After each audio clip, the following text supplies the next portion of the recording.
When did defending public land access become a full-scale legal war? I was checking the GPS coordinates for our campsite when 8 ATVs surrounded our group. My hands started shaking when I recognized the lead rider, Jake Brennan, the same guy who'd been posting those threatening messages about keeping bitches off our trails in the local hunting forum. 2 weeks ago, I'd found fresh tire tracks blocking the public access gate. A new sign hung there. Private property, trespassers will be shot. That sign wasn't there last month. 10 days ago, Margaret from the hiking club told me her group of retirees got chased off by ATVs. The riders were revving engines and yelling slurs at 70-year-old women. 1 week ago, the Forest Service sign at the trailhead had been spray painted over. A TVONLYCUNTSKEEPOUT in red paint. 3 days ago, I found cut locks on the public access gates. Someone had replaced them with private padlocks. Yesterday, Marcus warned me. He's a retired BLM inspector who knows these trails better than anyone. Connor Brennan just bought the adjacent property, he said. Jake's uncle. He's claiming the public easement as his. Now Jake was revving his engine 3 feet from Emma's face. She's 15, first backcountry trip, frozen in terror. His buddy Tyler circled us, recording on his phone. Look at these city bitches learning their place. He laughed like it was the funniest thing he'd ever seen. 8 women in my wilderness survival course. Sarah's daughters Emma and Olivia were the youngest. We were 6 miles from cell service, 8 miles from our vehicles. Sarah grabbed my arm. Lily, Olivia has anxiety disorder. She's about to have a panic attack. I could see it.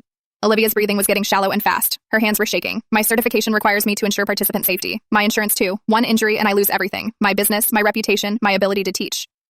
Jake dismounted his ATV. He walked straight toward me.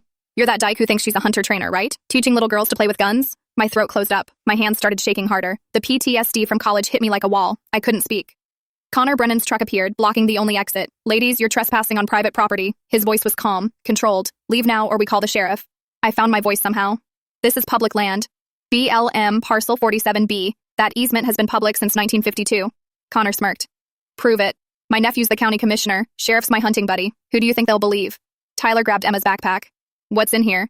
Tampons and trail mix? Emma started crying. Olivia was hyperventilating now. I stepped between Tyler and Emma. My voice came out steady despite the shaking. Don't touch my students, Jake laughed. Or what? You gonna cry rape like you bitches always do? That word, rape. Everything went cold and clear. The other women formed a protective circle around the teenagers. Rebecca moved to a flanking position. She's an Iraq veteran in my class. Her hand was on her bear spray. Jake noticed. Oh, we got ourselves some tough cunts here. Connor pulled out his phone. Yeah, we got some trespassers here. Women's group. Being aggressive. I pulled out my phone to record. Jake slapped it from my hand. It hit the rocks hard. The screen cracked. Tyler crushed it under his boot. Olivia was having a full panic attack now, gasping for air, tears streaming down her face. I made eye contact with Rebecca. She nodded. We needed to retreat. Now. I led the group back down the trail. The ATVs followed, engines revving. Jake yelled behind us. This trail's ours now. Come back and find out what happens.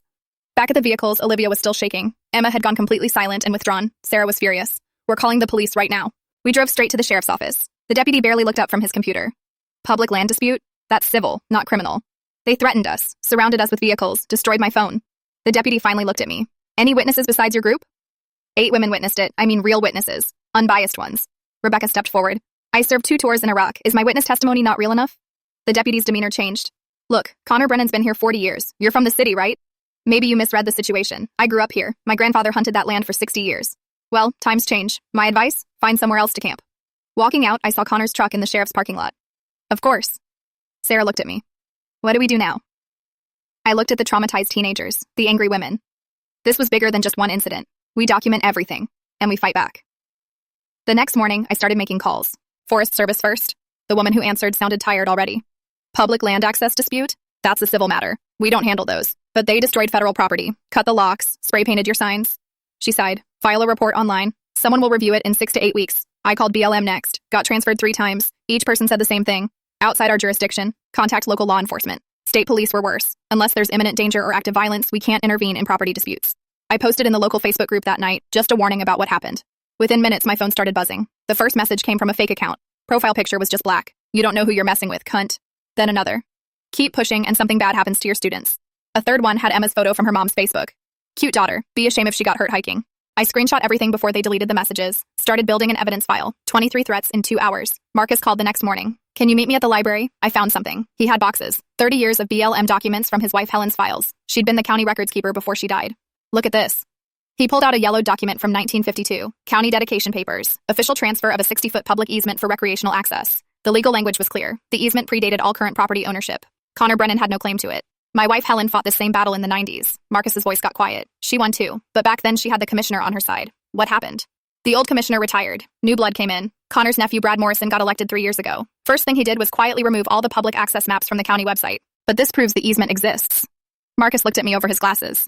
Proof only matters if someone with power cares about it. Then we make them care. He shook his head. Helen tried that too, near the end. They sued her for defamation, cost us $40,000 in legal fees. That's why I couldn't afford better treatment when she got sick. I'm sorry, Marcus. Don't be sorry. Be smart. They've been doing this for years, taking public land piece by piece. Most people give up after the first threat. I'm not most people. Number. He smiled sadly. That's what Helen said too.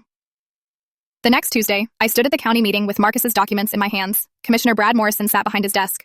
Connor's nephew, 28 years old, never held a real job before getting elected. His face went red when he saw the cameras. I read the 1952 dedication papers into the public record. Word for word, 60-foot public easement for recreational access. Predates all current property ownership. Tracy from the local paper sat in the front row. Her pen moved fast across her notebook. Commissioner Morrison, can you explain why this documented public easement is being blocked by private locks? Brad shifted in his seat. We'll need to review these documents for authenticity. Other people started standing up. Margaret went first. She's 73. Walks with a cane now. My husband's ashes are scattered at that creek. She pointed at the map. Now I can't even visit him. Tom Hendricks stood next. Retired teacher. Last month, 8 ATVs chased my grandkids off the trail. My granddaughter is 7. She's terrified of the forest now. Amy Chen raised her hand. I've been hiking those trails for 15 years. 3 weeks ago, someone on an ATV grabbed my backpack straps, pulled me backwards, laughed when I fell. More hands went up, more stories. All about Jake's crew, all about blocked trails. Brad's face got redder.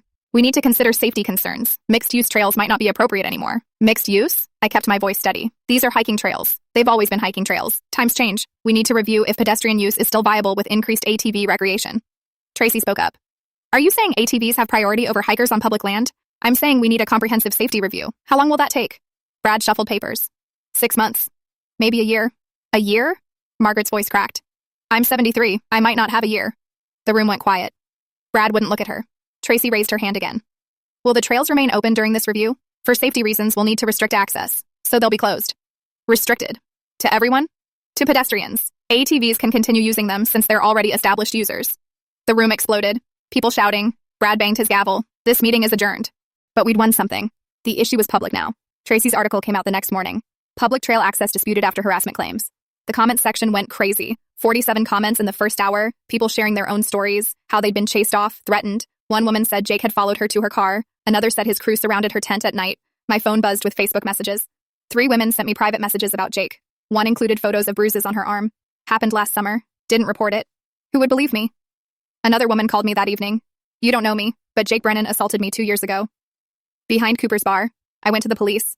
His uncle Connor paid for a lawyer. The lawyer convinced me to drop charges, said they'd destroy me in court, make me look like a drunk slut. I took $5,000 to stay quiet. I hate myself for it. Would you testify now? Long pause. I have kids now. I can't risk it.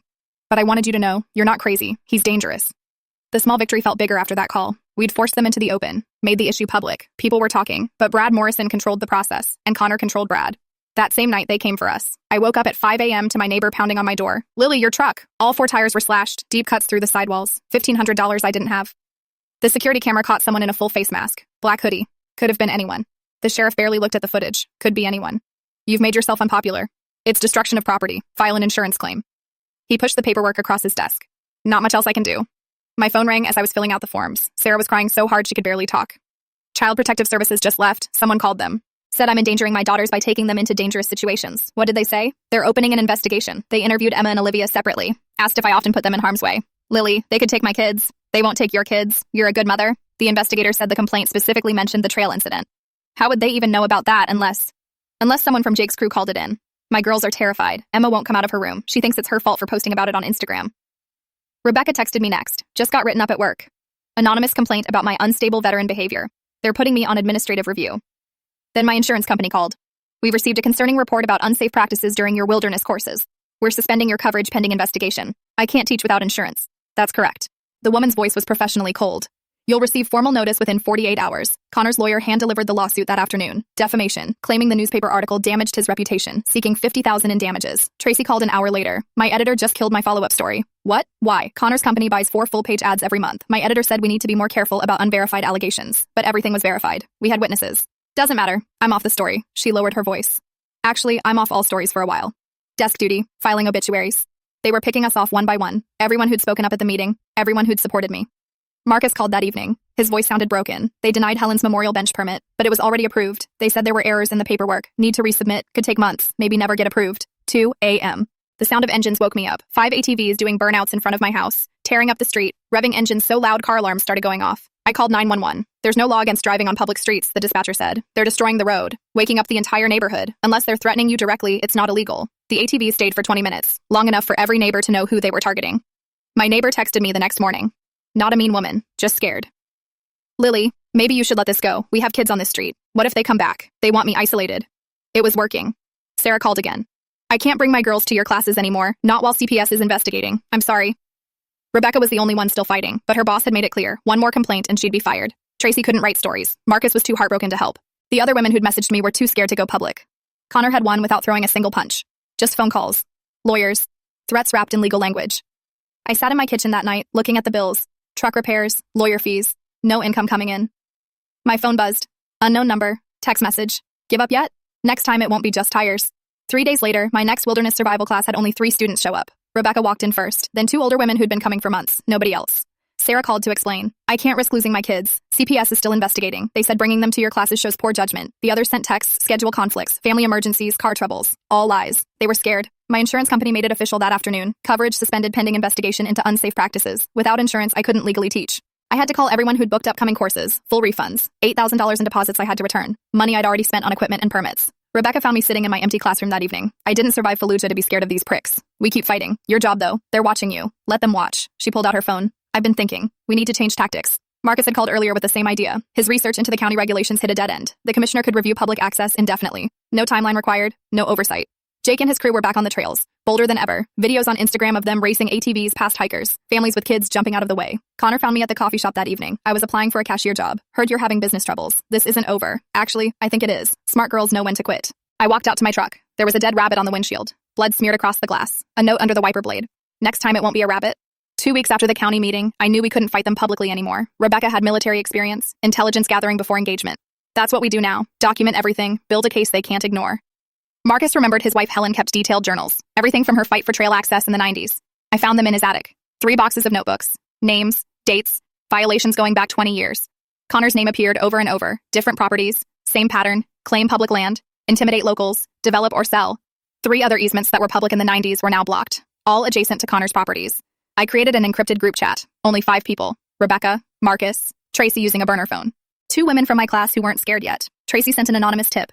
Can't publish anything but keep digging into Jake's record. Check Montana. The court record search took hours. Jake had 2 assault charges. Both dropped. Both victims were women. Both suddenly decided not to pursue charges. One victim moved out of state immediately after dropping charges. The other disappeared from social media completely. I found her eventually, living 2 counties over. Different name on Facebook. When I messaged her, she replied with one line, "Leave it alone or you'll end up like me." Marcus found something else in Helen's journals. Connor doesn't actually own all the land he claims. Some parcels are still in foreclosure. He's just acting like the owner. Rebecca identified their patterns. Jake's crew drinks at Cooper's bar every Friday, gets loud, brags about their conquests. We need cameras on the trails. Rebecca had a plan, document the federal crimes, lot cutting, sign destruction. That's FBI territory, but how do we get cameras up without them seeing? Rebecca smiled. You don't know many veterans, do you? We're good at being invisible. The group chat grew slowly. Women who'd been harassed but stayed quiet, each with their own Jake story. None had reported it. Who would believe us against the commissioner's family?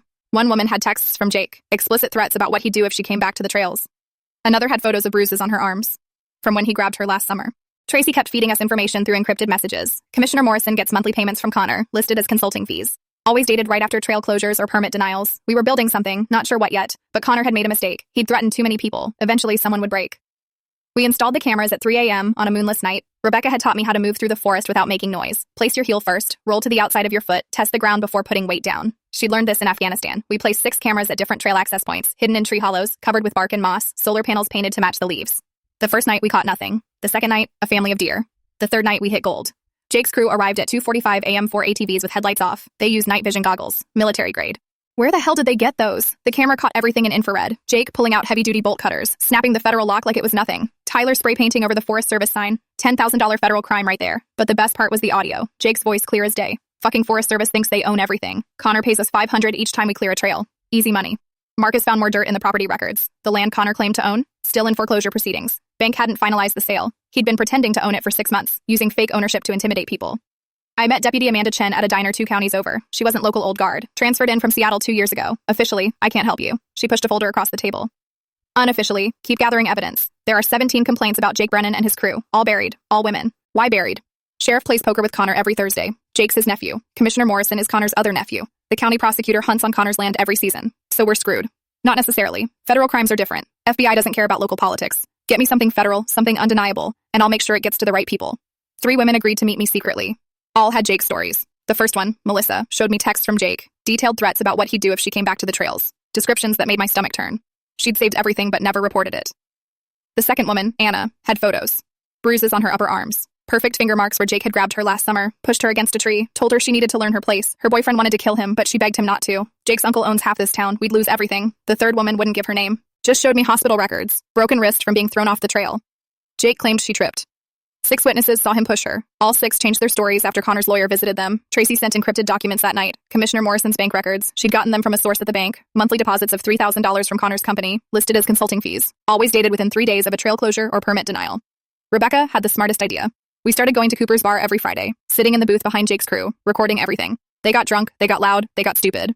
Week 1, Jake bragged about scaring off the hiking club. Should have seen those old bitches run. Thought one might have a heart attack. Week 2, Tyler talked about destroying our cameras. Found 3 of them. Smashed them with hammers. They'll never know we got them. Week 3 was the jackpot. Jake was wasted. Beyond wasted. Started talking about the woman from 2 years ago. The one who moved away. Remember that cunt Michelle? Thought she was so tough. Till I showed her what happens when you don't listen. Connor's lawyer paid her $10,000 to disappear. Best money he ever spent. Tyler laughed. Like that college girl in Bozeman. What was her name? Jake went quiet. We don't talk about Bozeman. Why not? You beat that case. Because I said we don't fucking talk about it. The warrant. There was still an active warrant in Montana. That's why they didn't talk about it. Rebecca had been making copies of everything. 3 sets. 1 for us. 1 hidden at Marcus's house. 1 in a safety deposit box 2 towns over. We were building something they couldn't ignore. Federal crimes, financial crimes, assault documentation. But we needed more. We needed something that would force action. Deputy Chen had been clear. It had to be undeniable. It had to be federal. And it had to be bad enough that no amount of local protection could make it disappear. Then everything started falling apart. I was leaving Cooper's bar on Friday night when Jake spotted my car. I'd borrowed Rebecca's plates but forgot about the dent in my bumper from last winter. He followed me home, high beams on, riding my bumper so close I could see his face in my rearview mirror, laughing. I turned toward the police station. He followed, pulled into the parking lot right behind me, sat there, watching, waiting. The desk sergeant looked up from his computer. You again? Maybe stop provoking them. He followed me from Cooper's bar. That's harassment. Did he threaten you? He tailgated me for 6 miles. That's not illegal. The sergeant went back to his computer. Go home. Stop causing trouble. Jake was still in the parking lot when I left. He followed me for another mile before turning off, making sure I knew he could follow me anywhere. The next morning, Rebecca called. They found the cameras. All of them, every single one, smashed with hammers. But here's the thing. She paused. I uploaded everything to the cloud last night. We have 3 weeks of footage, including Jake cutting federal locks, and Tyler destroying Forest Service signs, and Connor meeting with them beforehand, and the county commissioner's car parked there during one of the lock cutting sessions. We had them. Federal crimes on video. But that afternoon, things got worse. Marcus called me. His voice was shaking. Connor just left. What happened? He showed up at my door, asked if I was helping that bitch. His exact words. I told him to get off my property. And, he said, your wife died of cancer, right? Real shame if you got sick too. That's a threat. We need to call the police. With what proof? It's his word against mine. And we know whose side they'll take. Rebecca texted me an hour later. A photo of her truck. Someone had keyed DYKECUNTLEAVE into the driver's side door. The security footage from her apartment complex showed Tyler doing it, but the image was too dark. Not enough for prosecution. Deputy Chen met me at the diner again that night. She looked worried. They know you're investigating. Connor's been asking about you at the station, where you live, who your family is, whether you have any outstanding warrants. I don't have any warrants. Doesn't matter. They can make problems appear. She slid a business card across the table. FBI, Special Agent Rodriguez. Call him if things escalate. But you need more evidence first. What you have is good, but not enough to override local protection. Tracy called the next morning. Her voice was flat. I've been fired. What? Why? Budget cuts. That's the official reason. The real reason is I kept pushing the trail story. Connor's company buys 4 full-page ads every month. My editor made it clear. Drop the story or lose my job. I didn't drop it. I'm sorry, this is my fault. This is Connor's fault, and Jake's, and everyone who protects them. She paused. I'm moving to Helena. My sister lives there. State capital, bigger newspapers, papers that Connor doesn't own. Keep fighting, Lily. Send me everything you find. That afternoon, cease and desist letters arrived. Hand-delivered by Connor's lawyer. 1 for me, 1 for Rebecca, 1 for Marcus, even 1 for Sarah, who hadn't been involved in weeks. The letter was 3 pages of legal threats. Stop spreading false allegations about Connor Brennan and Jake Brennan. Stop interfering with legitimate business operations. Stop harassing upstanding members of the community. Or face legal action including but not limited to defamation lawsuits, restraining orders, and criminal harassment charges. Rebecca read hers and laughed. Legitimate business operations? They mean stealing public land. Marcus wasn't laughing. His hands shook as he read. I can't afford another lawsuit.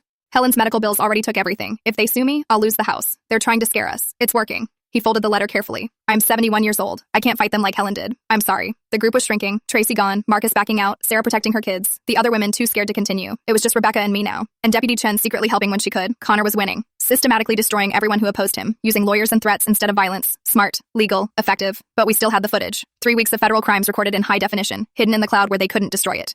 That had to count for something. The next week, I made a stupid mistake. I went back to the blocked gates to photograph the new locks. Alone. In daylight. Without telling Rebecca. Jake's truck appeared out of nowhere. Tyler jumped out from the passenger side. They had me surrounded before I could get back to my vehicle. Jake grabbed my camera. $2,000 Nikon I'd saved 3 years to buy. You don't fucking learn, do you? He smashed it against the rocks. The lens shattered. Circuit boards scattered across the dirt. Tyler moved closer. No witnesses this time, bitch. Jake pushed me against my truck, hard. My head hit the side mirror. You know what we do to cunts who don't listen? My whole body locked up. College all over again. That party, that room, those hands. I couldn't move, couldn't speak, couldn't breathe. Jake's hand went to my throat, not squeezing, just resting there. Maybe you need a real lesson. A car engine, coming up the road. Jake stepped back. Tyler laughed. Next time you're alone, you won't be so lucky. The car passed without slowing. Elderly couple. They saw everything, looked straight ahead, kept driving. I drove home shaking so bad I had to pull over twice. Threw up on the side of Highway 12, stomach acid burning my throat. Rebecca found me in my truck outside my house. Still shaking, still crying, snot running down my face. I can't do this. They win. I'm done. She held me while I sobbed. Didn't say anything.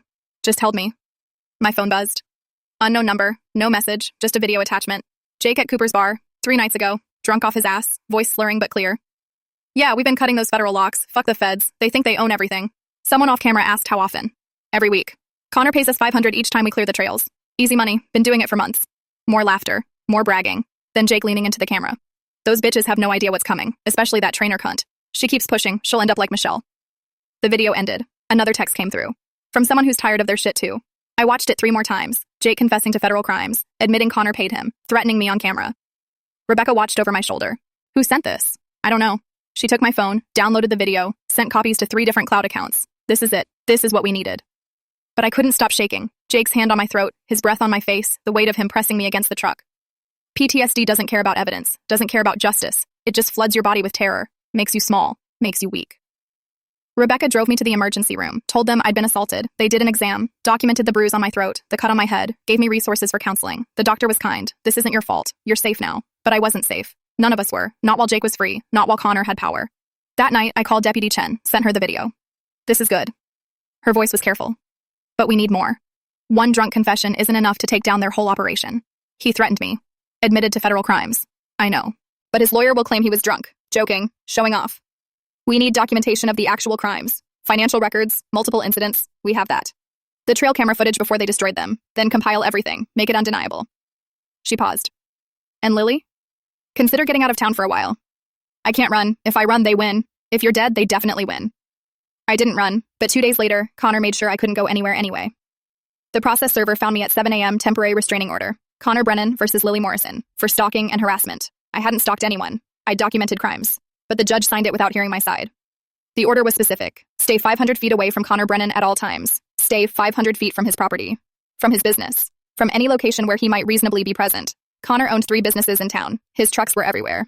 He ate breakfast at the diner, lunch at the coffee shop, drinks at Cooper's bar. He was on the county commission, the hunting club, the Rotary Club. I was basically under house arrest. My phone rang that afternoon. My last scheduled client canceling. I heard about the restraining order. I don't want any trouble. That was it. Business completely dead. 2 months without income already. Now this. The eviction notice came the next day. 30 days to pay or vacate. $3,000 in back rent I didn't have. Rebecca offered to cover it. I couldn't accept. This was my fight, not hers. Marcus called from the hospital that night. His voice was weak, heart arrhythmia, stress-induced, needed surgery, $40,000 he didn't have. Connor visited him the next morning. Marcus told me later, standing there in his hospital room, smiling. Shame about your medical bills. I could help. All you have to do is stop helping that woman. Marcus told him to go to hell. But I could hear the fear in his voice when he called me. Sarah's CPS case escalated. The investigator showed up asking about militia involvement. Someone told them Rebecca was military trained, that she was teaching Sarah's daughter's combat tactics, that I was radicalizing young girls. Where did you hear that? Sarah asked. We received a concerned citizen report. The investigator wouldn't look at her. We take all reports seriously when children are involved. Meanwhile, Jake's crew was everywhere, openly patrolling the trails on their ATVs, posting videos on Instagram, keeping our trails safe from crazy bitches. 200 likes, 50 comments supporting them. Local families stopped going to the forest entirely. The traditional sledding hill sat empty even after the first snow. Parents too scared to risk an encounter. The threats escalated. Dead raccoon on my porch. Monday, dead cat Wednesday. My front window shattered Thursday night. Rock with a note. Leave or else. I installed security cameras I couldn't afford. Added another $1,000 to my credit card debt. Already maxed on 2 cards. Down to eating ramen twice a day. Rebecca was my only regular contact. She came by daily, brought groceries, checked the perimeter, made sure I was eating, not giving up. But I was giving up. Slowly. Connor had cut me off from everything. My business, my community, my purpose, even the forest I'd loved since childhood. I sat in my dark living room. Power turned off 3 days ago for non-payment, wrapped in blankets, watching the security monitors on battery backup, waiting for the next threat. The anonymous source texted again. They're planning something bigger. Be careful. Who are you? Someone who knows what Jake did to Michelle, what Connor covered up, what the commissioner has been taking money for, someone who kept records. Then help me. Come forward. Can't. Have family, kids, but I'm sending you something. Check your email. The attachment was a spreadsheet. Connor's payments to the commissioner, 3 years of them, $54,000 total, all marked as consulting fees, all coinciding with trail closures or permit denials. Another attachment. Police reports. 7 women who'd filed complaints against Jake, all dropped within days, all received payments from Connor's lawyer ranging from $5,000 to $20,000. A third attachment. Photos of Jake from Montana, arrest report, active warrant for aggravated assault, victim in a coma for 3 days, case never pursued after Connor's lawyer got involved. This was it, everything. The pattern of corruption laid out in documents, but I was already past the point of fighting back. The panic attacks started hitting 3 times a day. Middle of the night, middle of the afternoon, middle of a conversation with Rebecca about evidence. My chest would tighten, couldn't breathe, heart racing so fast I thought I was dying. Jake's hand on my throat even when he was nowhere near me. The doctor at the walk-in clinic prescribed Xanax. Makes you feel better, she said. Also makes you foggy, hard to think clearly, hard to plan, hard to fight. I took them anyway, better than feeling like I was drowning on dry land. Rebecca got called up for a 3-week training rotation. Military couldn't give a shit about our small-town war. She hugged me before leaving. Don't give up. I'll be back. Keep documenting everything. But I wasn't documenting anything anymore. I was sitting in my dark house. No power for a week now. Wrapped in every blanket I owned. Watching the battery die on my laptop. Watching my life fall apart in real time. Connor's lawyer sent a letter. Hand-delivered by courier. Professional letterhead. Official offer. $10,000 cash. All you have to do is relocate outside the county. Sign a non-disclosure agreement. Never mention Connor Brennan, Jake Brennan, or the trail disputes again. $10,000 would cover my back rent. Pay for a security deposit somewhere new. Give me a fresh start. All I had to do was abandon Marcus. Abandon Sarah and her daughters. Abandon the trails my grandfather taught me to love. Abandon every principle I'd ever held. The courier waited while I read it. Need an answer within 48 hours, he said. Marcus called from the hospital that night. His voice was barely a whisper. Don't give up. Helen wouldn't have given up. But Helen's dead, Marcus. Long pause. Yes, she is. And sometimes I wonder if the fight killed her. The stress, the lawsuits, the constant battle just to walk on public land. I'm sorry. Don't be sorry. Be smart. Helen always said the land would outlive us all. Someone has to protect it for the next generation. His surgery was scheduled for morning. 50-50 chance, the doctor said. His heart was weak. Stress damaged. Connor damaged. Sarah called next. We're moving to Missoula. My sister has a spare room. The girls need to be somewhere safe. You're giving up? I'm protecting my children. Emma won't leave her room. Olivia has panic attacks every time she hears an engine. This is killing them. She was right. Emma had stopped hiking completely. Wouldn't even walk in the neighborhood. Olivia was in therapy twice a week. $150 a session Sarah couldn't afford. This is my fault. I didn't protect them. This is Jake's fault. Connor's fault. Not yours. Sarah's voice was gentle. But I can't sacrifice my daughters for this fight. The outdoor store owner called next. Tom Sullivan, 60 years old. Supported local outdoor programs his whole life. Lily, I have to remove your flyers. Connor owns your building. He owns half the commercial property in town. Your flyers are my lease. I've got employees. Families depending on paychecks. I understand. I'm sorry. If there was another way, there wasn't. Connor owned the buildings, the businesses, the politicians, the police. Deputy Chen transferred the next week. Official reason was career advancement. Promotion to detective in Spokane. She met me one last time at the diner. They made it clear. Stop helping you or lose my badge. My pension. Everything. You're leaving? I have 2 kids. College funds. Mortgage. She slid an envelope across the table. Agent Rodriguez's direct number. Everything I've documented. Use it when you're ready. When I'm ready, I'm being evicted. I have no money, no support, no... She cut me off. That video of Jake confessing. The financial records your source sent. The federal crimes on camera. That's enough to start a federal investigation. But timing matters. You need something big. Something that forces their hand. What could be bigger than what we have? Something public. Something they can't cover up or buy their way out of. She stood to leave. Keep that video safe. You'll need it. Thanksgiving came. I ate ramen alone in the dark. No power meant no turkey. No lights. No heat. My phone buzzed. Jake. How's that empowerment working out, cunt? I didn't reply. What was the point? They'd won. I was broken, beaten, done. But then Tracy called from a blocked number 2 days later. Still fighting? Her voice pulled me from the darkness. I was lying on my couch under 4 blankets, empty ramen cups everywhere. I'm done, Tracy. They won. Listen to me. I'm working for a state environmental magazine now. I've been investigating Connor for 3 months. He's done this in 3 counties. Done what? Same pattern every time. Claims public land. Intimidates locals until they give up. Then develops it or sells to developers. But here's the interesting part. The FBI is already investigating him. For the trail stuff? For tax evasion and wire fraud. He's been using shell companies to hide property transfers, millions in unreported income, but they need a way in. A reason to look at his local operations. The federal lot cutting. Exactly. Federal crime on federal land opens the door to everything. That video you have of Jake confessing, the FBI needs that. My phone buzzed with another text. Rebecca, I'm not actually gone. Training got canceled. Been coordinating with a veterans group instead. 15 female veterans ready to back you up when needed. What? We've been organizing. Quietly. Women who've dealt with men like Jake our whole careers. We know how to fight back. Marcus called an hour later. His voice was stronger. Surgery went well. You know who paid for it? A veterans nonprofit Rebecca connected me to. $40,000 covered because Helen was a Navy nurse in Vietnam. I never even knew that qualified us. Marcus, I'm glad you're okay. I'm better than okay. I'm pissed. Connor threatened me in my hospital bed. Nobody threatens a dying man and gets away with it. I'm back in this fight. Another text came through from the anonymous source. Check your email. The attachment was a police department internal file. Jake's Montana warrant, aggravated assault. Victim was in a coma for 3 days. 22-year-old woman named Jennifer. Jake was never extradited because the local sheriff here refused to cooperate. That sheriff? Connor's poker buddy, another file. Connor's foreclosure was actually completed 6 months ago. He had no legal claim to the land at all. The bank just hadn't enforced it because Connor's lawyer threatened to tie them up in court for years. A third file. Commissioner Morrison was under investigation by the State Ethics Board. Someone had reported the payments from Connor. The investigation was moving slowly, but it was moving. Tracy called back. You still have all the evidence, the videos, the financial records, everything's backed up in 3 places. Good. Because a state senator's daughter was one of Jake's victims 2 years ago. She finally told her father after seeing our story get buried. He's requesting a formal investigation. Which senator? Senator Williams, chairs the Natural Resources Committee, has connections to the U.S. Attorney's Office. Rebecca texted again. We're ready to move when you are. 15 trained women who know how to document, defend, and testify. Some have legal experience. Some have medical. All of them are tired of men like Jake getting away with it. I sat up for the first time in days, pushed the blankets off, looked at the eviction notice on my table, at Connor's buyout offer, at all the threats and attacks and losses. They thought they'd broken me, and they had, almost. But Tracy was still investigating. Marcus was recovering and angry. Rebecca had an army. The FBI was circling. A state senator was involved, and I had video of Jake confessing to federal crimes. Financial records of corruption, evidence of assault cover-ups. Everything Deputy Chen said I'd need. The anonymous source sent one more message. Jake's getting sloppy, drinking more, bragging louder. Tyler's getting nervous about the attention. Cracks are showing. Wait for them to make a mistake. They always do. I looked at my phone, at all these people still fighting when I'd given up, still believing when I'd lost faith. Connor's 48-hour deadline for his offer was tomorrow, $10,000 to disappear. I picked up the letter, read it one more time, then tore it into pieces. They wanted me gone, but I was still here. Broken, scared, alone in the dark, but still here. And sometimes that's enough. Sometimes just surviving is its own form of resistance.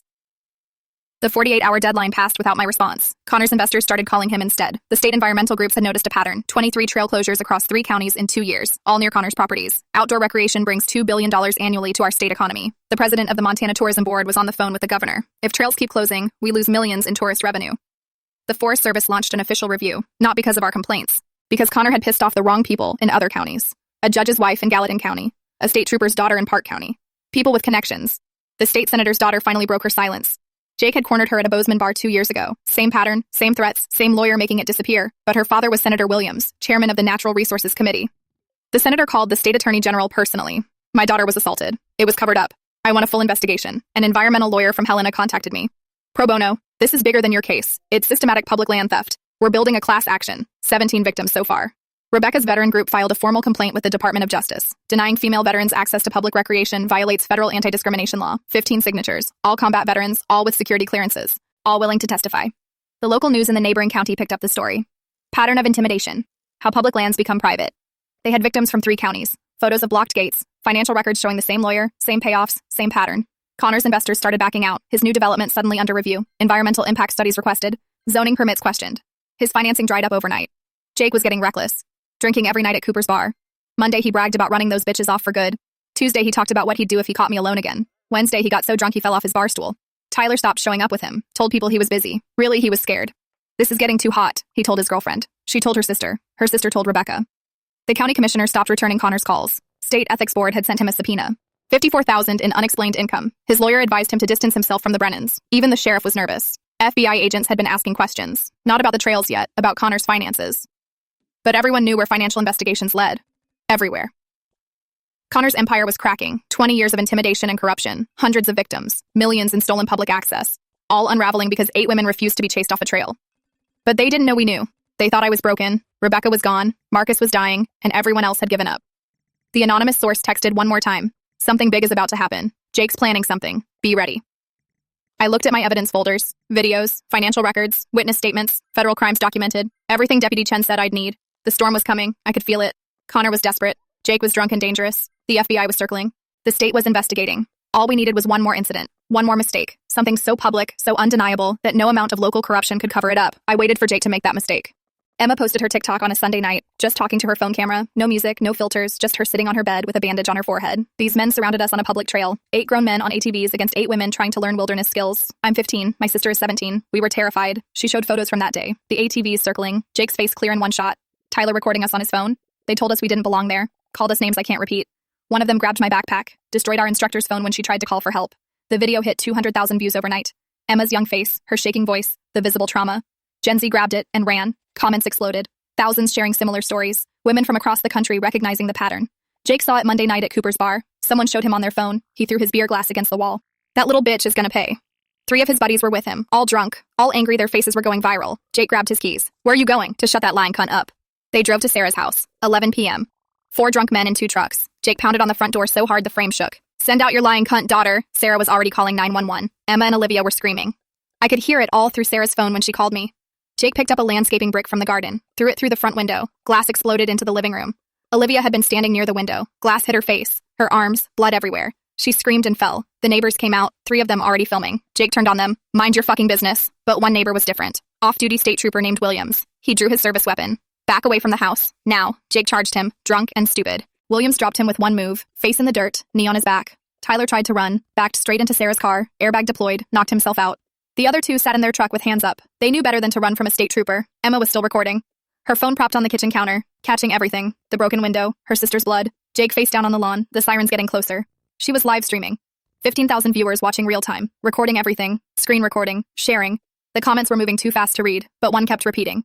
This is Jake Brennan from Montana. This is what they do to women who speak up. The patrol cars arrived in 3 minutes.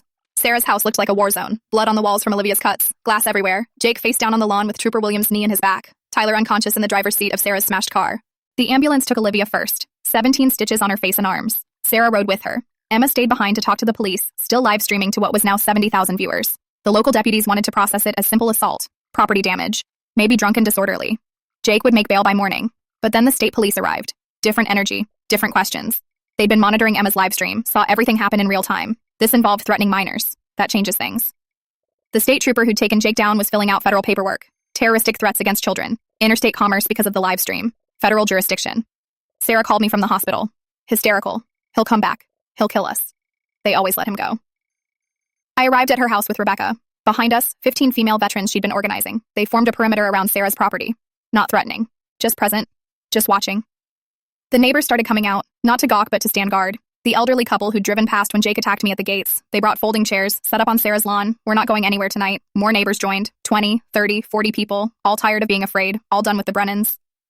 Connor's truck pulled up at midnight. He stepped out with his lawyer. You're harboring a fugitive. Jake's not here and you know it. I mean her. He pointed at me. Her restraining order includes Sarah's property. Rebecca stepped forward. She'd been recording everything on her phone. Actually, emergency protective orders supersede civil restraining orders when children are in danger. Federal statute 18 U.S.C. 1166. Connor's lawyer whispered in his ear. They both looked nervous.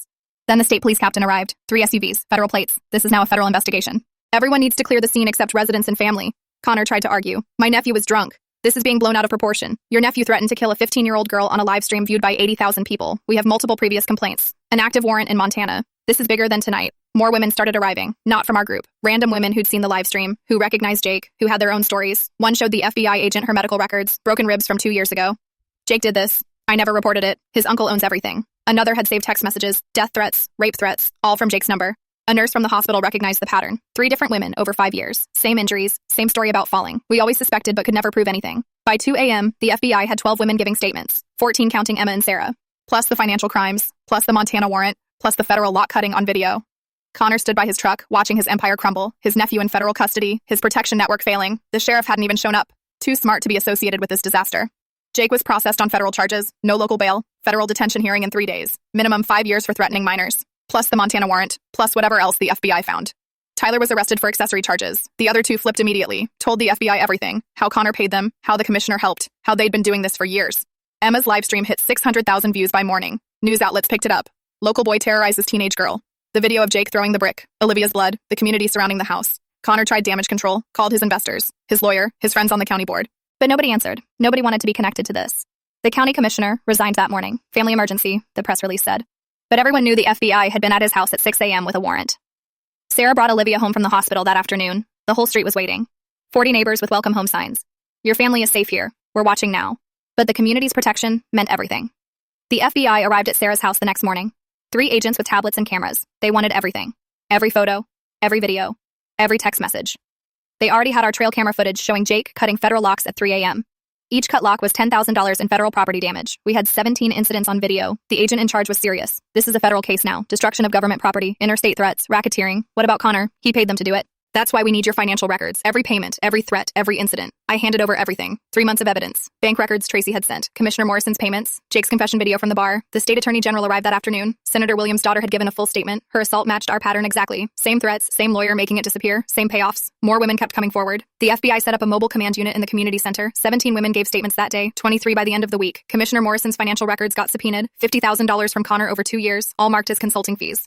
But no consulting work documented, no reports, no meetings, just payments that lined up with trail closures.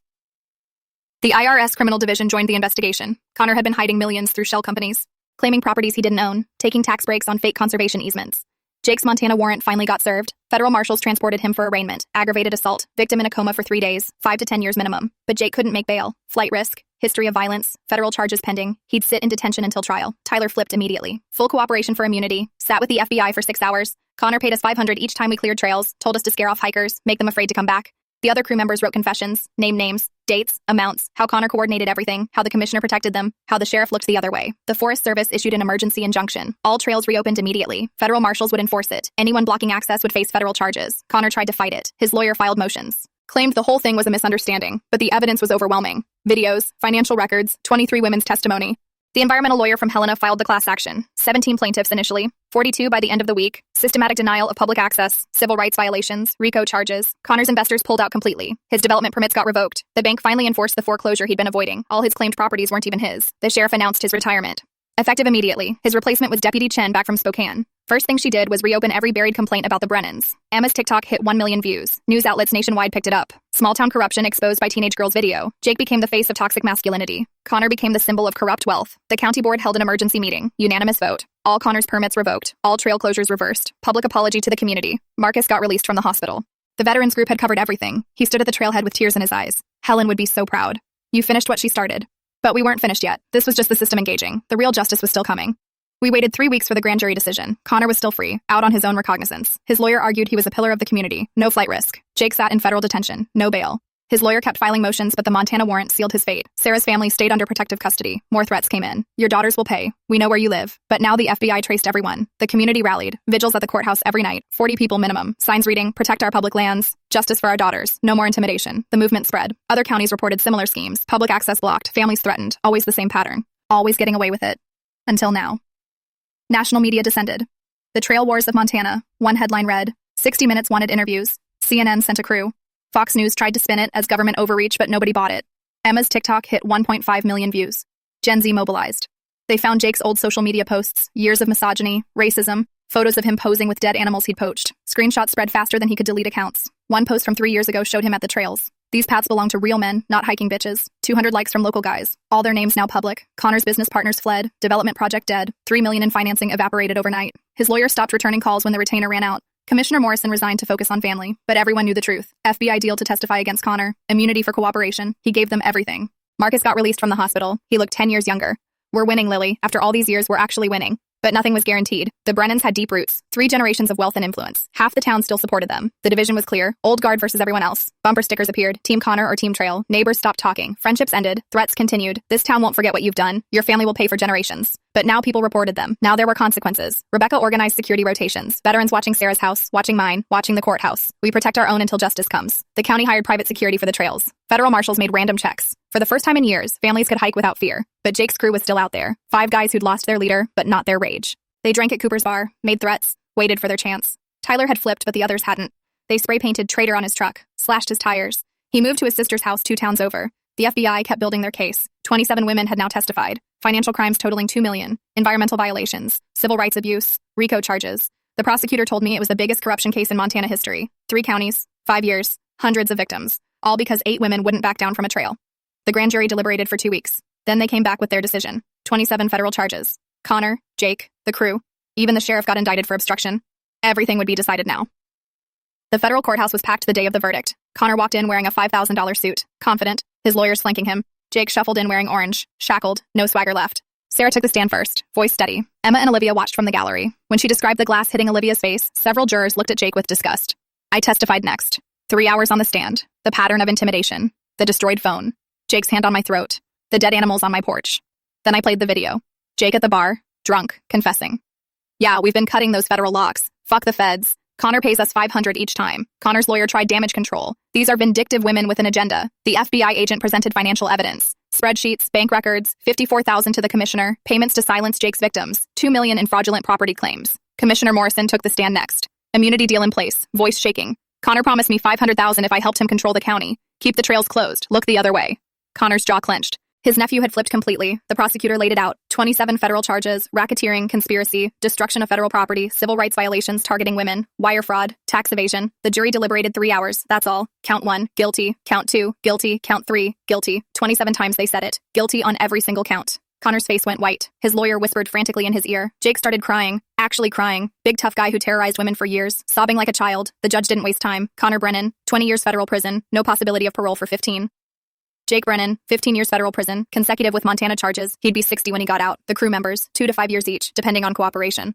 The courtroom erupted, Emma crying with relief, Sarah holding both daughters, Marcus standing with tears streaming down his face. Connor turned as they cuffed him, looked right at me. This isn't over.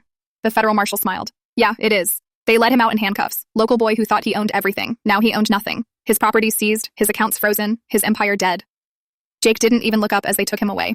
The Montana warrant meant another trial, another 5 to 10 years. The woman he'd put in a coma wanted her day in court.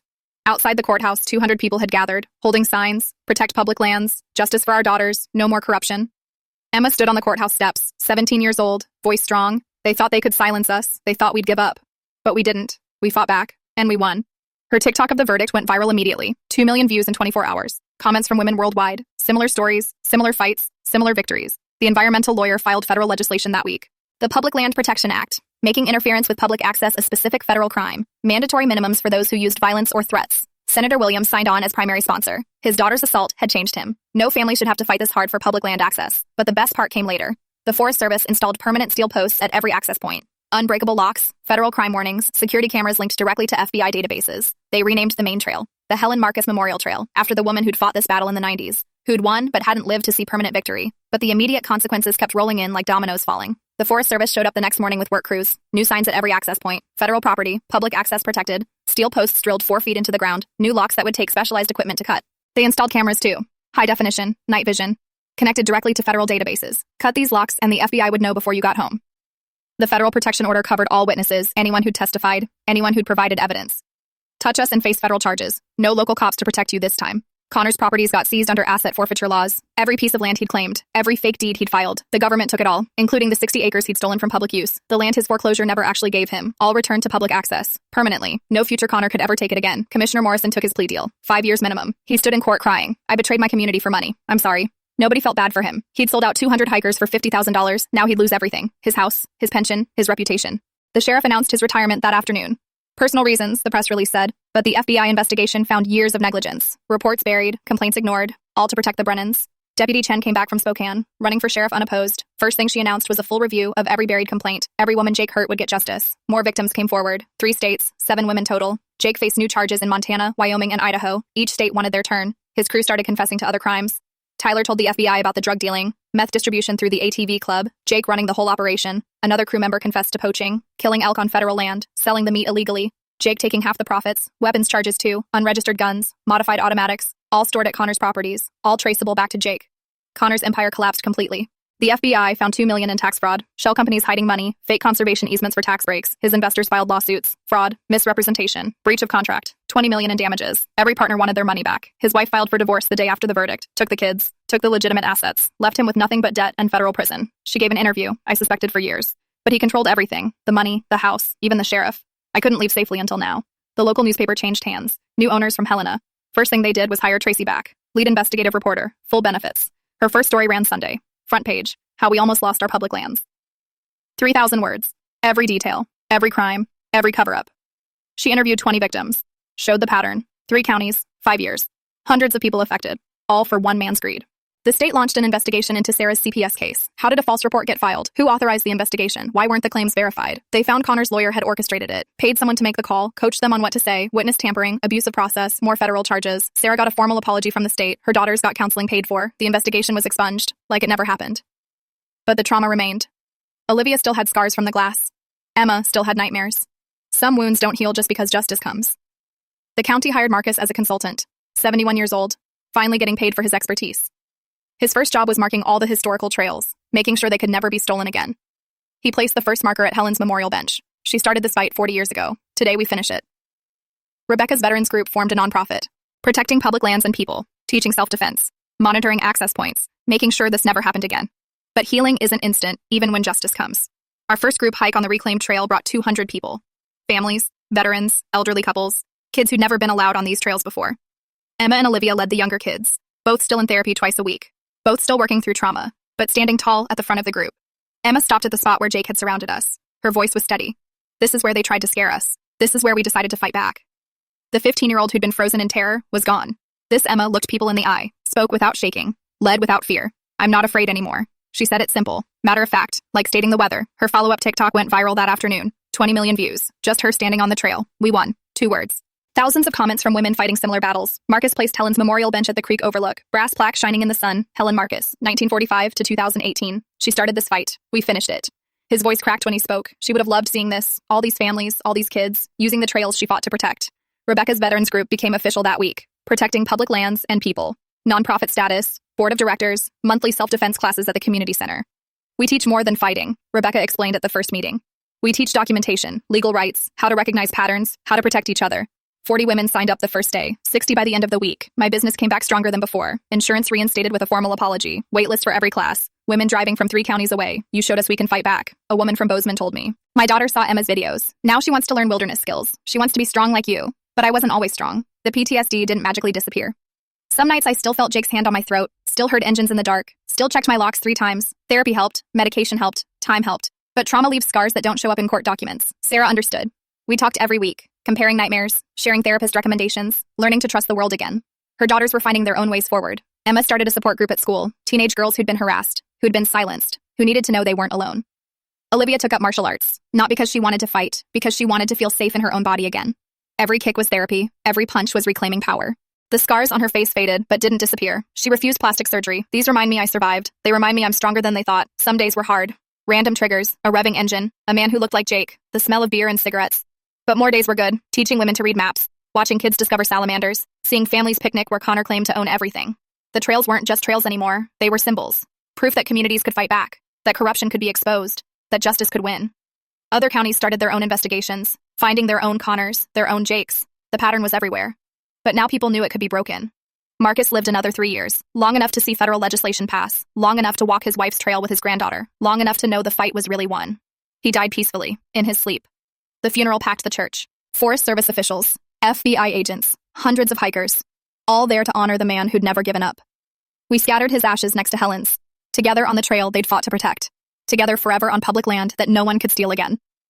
6 months later, I testified before Congress. The hearing room was packed, cameras everywhere. The Public Land Protection Act had national attention now. Senator Williams introduced me. This woman and 7 others stood up to systematic intimidation. They exposed corruption that had stolen public access in 3 states. I spoke for 20 minutes. Every threat, every attack, every dead animal on my porch. The senators listened. Some looked shocked. Others nodded like they'd heard this before. We're proposing federal legislation. Anyone who uses violence or threats to block public land access faces mandatory minimums. 5 years for threats, 10 for violence, 20 if children are involved. The bill passed 3 months later.